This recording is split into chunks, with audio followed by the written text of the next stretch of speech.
Hello everyone, Boulevard here, down in this corner today. The Darkin Saga roadmap was released by Legends of Runeterra today, and I just kind of want to talk about it. Mostly going to be focusing on both the World Championship and the fact that Rotation was announced. Now, Rotation's really nothing new. I don't remember where exactly, but they kind of soft confirmed it in 2020. We just had no details, and we knew that it was a long way out, so we really didn't pay attention to it. But the fact that we are having a rotationary system really shouldn't come as a surprise to anybody. It's been sort of public information for a few years at this point. But let's actually dive into the roadmap, because there is quite a bit to get through. First of all, we can just ignore September. All of this has already happened. Like, actually, all of this is just, like, the set was released. And then the seasonal tournament is actually in October. I think it was just a typo on there and to put it in September. And then when we look at October as well, this is all just a new set being released, right? The three new champions, that's part of the set. The Arclight event, that's part of the set. And then new PvE champions is also part of the set. So really nothing new for October. Now, November is where we get into things that are interesting. The shiny new 2022 World Championship, where we'll get to crown our second world champion. Now, last year, they screwed up a lot, right? They had the Worlds qualifiers in, like, a closed environment. It was run through, like, a third party. It was a disaster by nearly every stretch of the imagination. And the big one being the balance patch. So for those of you that don't remember, this was the balance patch that came on Tuesday, and then the qualifiers were on, like, Saturday. There was almost no time between this, and it was a big shakeup in the meta because Sivir Ionia was one of the best decks at the time. They nerfed Shapestone down to a 2-1, Merciless Hunter lost a health, Ruin Runner lost a health, Flawless Duet went up a cost, and Flurry of Fists went up a cost. So they really kind of just removed the Sivir Ionia deck from the game just a few days before the World Championship. Now, I've heard rumors about sort of how long players are going to get to have to play with this balance patch, but nothing's really set in stone because we don't know when in November the qualifiers and the finals are going to be. I would imagine they have to be earlier in the month because last year the World Championship ran from like Wednesday to Saturday, and it ran in September, so that was fine, but in November, you do run into Thanksgiving, and I don't know anything about the World Championship. And if I did, I probably wouldn't be able to tell you any of it, but I don't know who's casting this, what the format is going to be. I assume we're just doing everything the same as last year, so I assume it's going to be a Wednesday to Saturday, completely online event again. From my understanding, there's no chance that you're going to get in-person players, because TFT has run into a problem before where you need a couple of months to, like, get everything situated from qualifiers to the actual event. So the fact that we have qualifiers, then I assume, like, one to 2 weeks later is probably going to be when the actual playoff portion is. It's not enough time to get flights situated and get a 16-person, like, in-person LAN event. So throw all thoughts of that out the window. I know that come November or October, people are going to be speculating about it. I'm here to tell you right now that is absolutely not going to happen. Now, the broadcast team could be in person. That's not out of the question, but I don't know for sure. I'd be very happy if it was. I'd love to get a LAN for Runeterra under my belt. I don't even know if I'm casting Worlds. I assume I am, right? But I assumed I was last year as well, and we all know how that turned out. Anyway, that's going to be a big event. It's going to take up the whole of November. But outside of that, you know, really not much going on. A lot of players have been asking about what's happening in that time period for non-Worlds players that are still looking to be competitive. And the answer is nothing, as far as I can tell. They haven't spoken on this, but everybody's just kind of going to get hyped and watch the World Championship. I'm already of the opinion that Runeterra doesn't have enough events in general anyway. You look at, like, you know, any physical card game, and they tend to have, like, 2 events a month, or at least 1 a month. The fact that we have 1 every other month, I think, is what draws a lot of people away from this game. Like, you really want to nose to the grindstone. You don't want to have these dead patches where from release to the seasonal patch. So I'm really hoping that they kind of adjust that next year. Now, with all of that out of the way, we can also ignore December because, again, all of this is just a set is releasing, right? This isn't any particularly shocking information. The Corrupted event part 2 is pretty cool, the Darkin Saga finale. I'm really glad that they are doing this trilogy of sets without releasing a region, because that's something I was really excited about. You know, when they were releasing all of the regions, obviously, like, everything has to be tied into that region. Now that we're not doing that anymore, and then they did, like, World Walker and Forces from Beyond, and it's like, okay, are we just kind of not tying anything together from here on out? It's just we're releasing Runeterra champions. So I am excited for the Darkin Saga.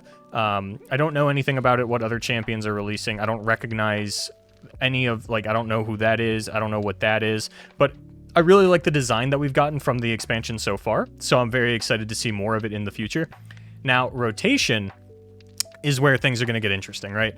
Now, we don't have a lot of information here. I just want to get this out of the way before we dive wholly into Rotation. More LR exclusive champions. That's cool. I'm not upset at that. I think that, you know, it's nice to be able to build something from the ground up for the design team and not really have to look at, okay, how does this champion function in League of Legends? Because LeBlanc was almost designed like a Runeterra exclusive champion, right? People complain all the time about how LOR LeBlanc and LOL LeBlanc really don't have a lot of tie over. She's this slippery assassin in League of Legends. Here she dies to Mystic Shot with absolutely no evasion. She's a reputation champion, which like thematically makes sense that this Illuminati type assassin is going to have a reputation mechanic, but the fact that reputation translates literally to striking with 5 attack units, that doesn't really transfer thematically. So I think that they've got a lot of space to play with. I'm very happy to see more LOR exclusive champions, and I'm kind of wondering if we're even going to get some overlap with the TFT exclusive champions like Silco or some of the dragons that they're doing in those expansions right now. Would love to see some of them come over to Legends of Runeterra, especially like AO Shin would be a really cool one. New ways to play including rotation. Touch on that in a minute because I have a lot to say on that. Balance adjustments. Obviously, there's going to be balance adjustments. I don't know why this is on the thing, because this is not January of 2023. This is just 2023 as a whole. And I saw a lot of people worried that like there's not seasonals or world championship listed on here. I think that they're still maybe rethinking the seasonal structure if there's something else that they want to do. Is it possible seasonals go away? Yeah. Is it likely? Probably not. I think they're probably looking to change things off of what they are now in some way, but ultimately I don't think it's going to come to anything. Kind of like last year, they didn't announce seasonals right away because they kind of wanted to look at the system, see if they could change it. The answer was they couldn't. I basically expect 2023 to be a run back of 2022 in terms of like seasonal tournaments, the broadcast schedule for them. They're all in one weekend. They're 9 rounds. They lead into Worlds the exact same way. Ladder system will probably still be the same. I'm really not expecting like any major shakeups from 2022 to 2023. More expansions. Duh. Right? So let's talk rotation, because there's a couple of different ways that they can handle this. You could rotate entire sets, and there are issues with that, right? So let's say you want to rotate Rising Tides as an example, right? Then we go to Mobalytics, you know, pull this up. We sort by Rising Tides. We kind of like look at the champions that are here, right? Misfortune. Like you could rotate Misfortune and it'd be fine. You know, the scout mechanic would suffer a little bit, but scouts actually lose most of their stuff from this anyway. That's where the entire scout mechanic came out. Although actually, I don't know how many of the actual scout cards that you play in scouts were from this set. But there are certain things that don't really make sense if you rotate. For example, you would rotate out the entire deep archetype like Nautilus and Maokai, right? But we've had this problem where deep is an archetype that has continued to get support. Sorry, not champion. Where something like Megatusk suddenly makes absolutely no sense to be in the game if you rotate Maokai and Nautilus and all of the other deep cards. Undergrowth suddenly has this weird toss 3 mechanic tied to it that is not accelerating a deep game plan. So your options either become completely re-release the deep archetype with a new champion, which is possible, but I think relatively unlikely, because who else would possibly be the deep champion? You already got like Alawi in here. You've already got Nautilus and Maokai, and Pike. There's no other champion that I can think of that can really helm the deep archetype. Now, what you could do is you take a look at Nautilus and you say, okay, yeah, this is Nautilus. And then we rotate him and we bring back this new champion who's named like Nautilus Titan of the Deep. Kind of like Magic the Gathering does with Planeswalkers, where you've got them at different time periods. So you've got like Jace Beleren, Jace the Mind Sculptor, Jace so on and so forth. And they do that with a lot of different characters. That is something that is absolutely on the table, I think. I think it's going to be really complex to get that done if you are rotating entire sets at a time. And it really is just sort of one of the ways that they can do it. But I do think that we are going to get a point where, you know, champions rotate, because it doesn't make sense to just rotate the non-champions out of a set, because if you rotate all of the followers and spells out of Rising Tides and you leave the champions, like, what is Nautilus doing without the entire Sea Monster package that you just rotated, right? That doesn't really make any sense. So they could do it by set. They are probably not going to ever rotate the launch set. I do want to throw that out there. I think I'm filtering by Bilgewater. I think there are too many core cards within here that would need to remain around. They might do a Hall of Fame system similar to what Hearthstone did, where you just start picking out individual cards and you say, okay, like Thermogenic Beam is getting Hall of Famed. It's no longer legal in Standard. Vile Feast would probably be a big contender. We get Recall out of the card pool. We get Precious Pet out of the card pool. Avarosan Sentry needs to go. Brightsteel Protector is out of here. And then you split the formats between, you know, sort of Wild and Standard if we're using Hearthstone terms. I'm not in love with that idea solely because I have never seen a digital card game successfully run a historic format. Like, Wild in Hearthstone, at least when I played a couple of years ago, was a joke. You would see Reddit posts all the time about Wild players that were, like, you know, close to fighting for, like, rank 1 legend playing against, like, a rank 20, not even, like, rank 20 legend, like, just rank 20 Wild player, because nobody else was queuing up for the ladder on it. There's not an incentive to play the historic format unless you are also running events for it, which could be the reason that they haven't announced seasonal tournaments yet. If they, I mean, this is hopeful, right? This is the copium line, right? Is they haven't announced seasonals yet because they're still figuring out exactly what rotation is going to look like, sort of finalizing it at this point, and then deciding if they want to run major events monthly, where, like, you know, 1 month it's the historic format and the next month it's the standard format followed by the historic format, and then kind of figure out what Worlds looks like to combine the two formats, similar to how I believe Magic Worlds at some point would run in multiple formats. You know, they do like draft and modern and standard, just as an example. I don't know if that's even true. Magic Worlds is a whole different thing, but basically, all of this to say, I don't think we can just start rotating sets, because you do have some older archetypes that you have been steadily dripping new content into, and if you just rotate a mass of that archetype all at once, then the leftover cards don't really make any sense, and I think you want to explore new areas on what your game can do, rather than rehash the old archetypes every time you rotate an old one. We also don't know how often rotation is going to be happening. Most games will do it every couple of years.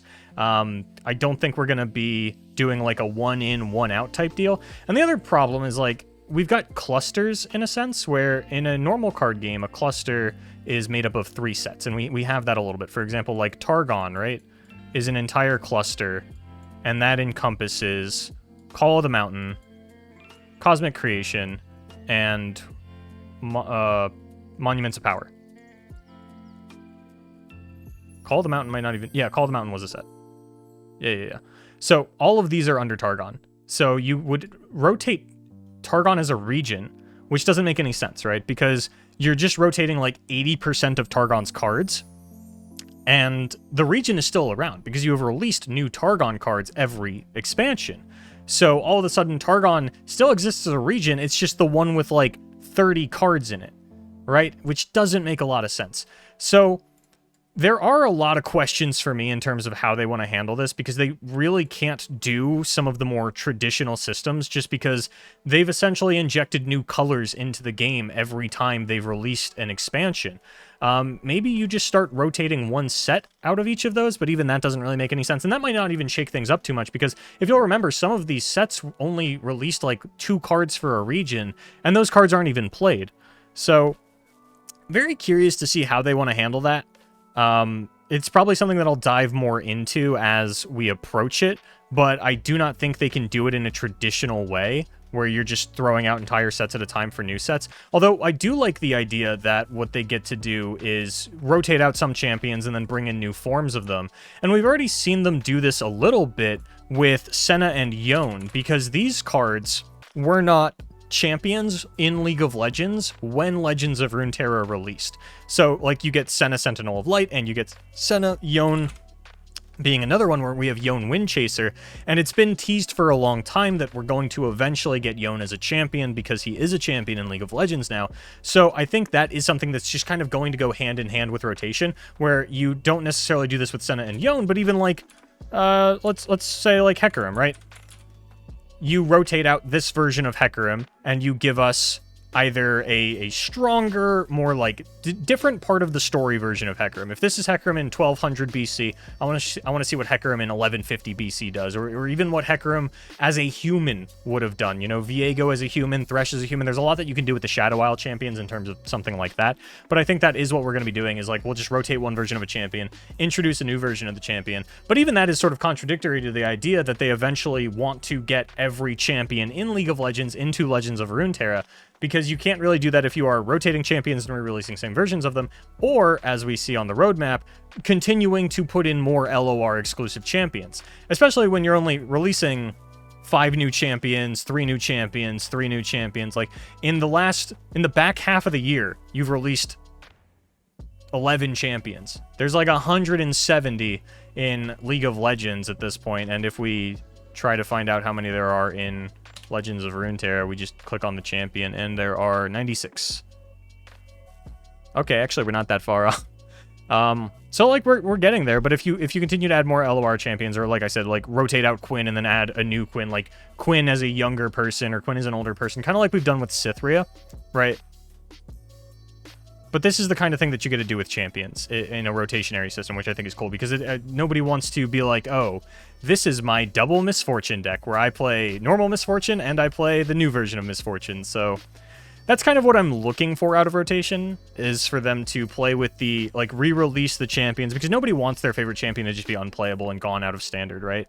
With how integral the champion system is to Legends of Runeterra, how built around the game and the deck building mechanics that is. Very curious to see how they want to handle this, because I don't think you can just start throwing those out the window and saying, yeah, you know, Misfortune's going to take a couple of years off, because Misfortune is someone's favorite champion. It's the entire reason that they play Legends of Runeterra, even if they're not running a traditional Misfortune deck like Pirates or Scouts. Maybe they're trying to build a more thematic one and just have fun with the game, or it's their favorite thing to do in the PvE mode. I don't know.